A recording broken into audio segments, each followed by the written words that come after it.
This is a banana, and you probably have one rotting in your kitchen right now. The fruit's low price point makes it a popular snack in the US. Why does the cost of a banana matter? And what does it have to do with migration from Central America to the US?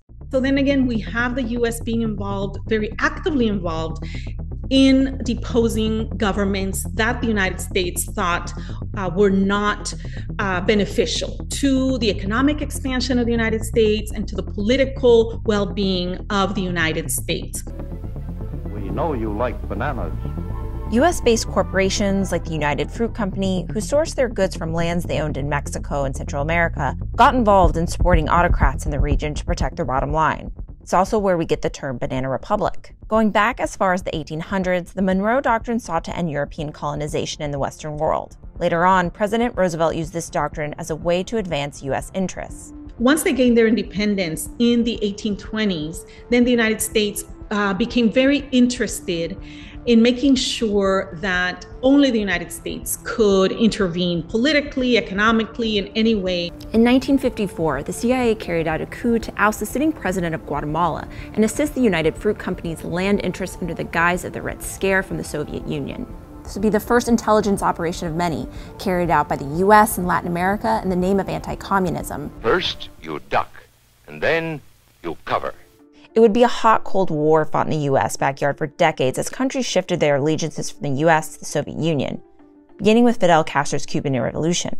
Then, during the 1979 Sandinista Revolution that toppled U.S.-backed dictator Anastasio Somoza, the U.S. began supplying weapons to counter-revolutionaries. When news broke of the Iran-Contra scandal, the public discovered the U.S. was selling weapons to Iran to help fund right-wing military groups in Nicaragua during Reagan's presidency that had been prohibited by Congress. In the 1980s, Ronald Reagan pushed forth this belief that it was going to be a domino effect. Once one country, quote unquote, went communist, that then all the other countries would, quote unquote, go communist, and that then it would reach the Mexican border and the US would be, basically vulnerable to, these horrible things that he argued were going to happen or were already happening in Central America. These proxy wars took place in Central America, and hundreds of thousands of Central American lives were lost. And in the US, people just sat back and watched it happen on TV. Those billions and billions of dollars that went to support these right-wing governments that then, the CIA upheld, right? That is crucial. And so again, from the perspective of the US, how do you maintain hegemony, right? If not with a well-funded CIA. Several decades of intervention from the U.S. led to the very issue the region deals with today, such as poverty, corruption, and government instability. Migrants from the global south are less able to move than those from the global north. These histories of intervention affected the places that people in the modern day are coming from. This explicit intervention beyond the Monroe Doctrine really had a profound impact throughout the world. Over the past 10 years, between 2010 and 2020, the number of apprehensions by U.S. Border Patrol stayed below 1 million. In the 2022 fiscal year alone, the number of apprehensions passed 2 million. ¿Por qué estamos en la situación actual? Sí, hay un incremento bastante fuerte de la cantidad de personas que migran hacia Estados Unidos, eso es innegable.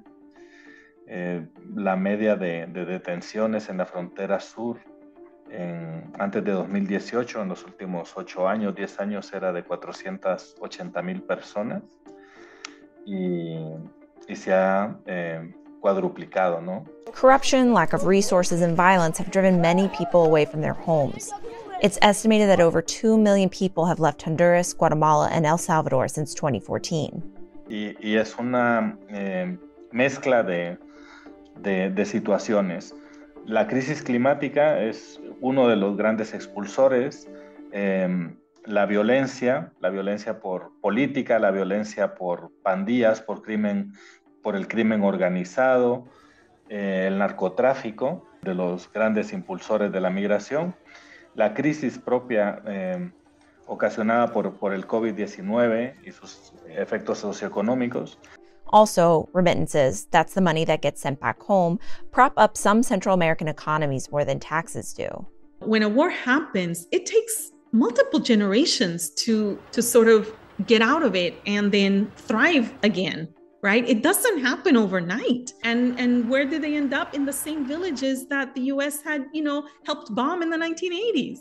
So the continuities are, you connect the dots and it's all there. Advocates say politicians like Governor Ron DeSantis and Greg Abbott have used migrants as political pawns, busing asylum seekers to places like Chicago and Washington, D.C., citing overrun cities. Back in 2014, the Obama administration expedited deportations during a migration surge in the U.S. Honduras ousted its president in 2009. The Obama administration ensured that he did not return, and that the subsequent repressive governments have created the conditions in Honduras that people want to leave. These things happened, and we can verify that they happened.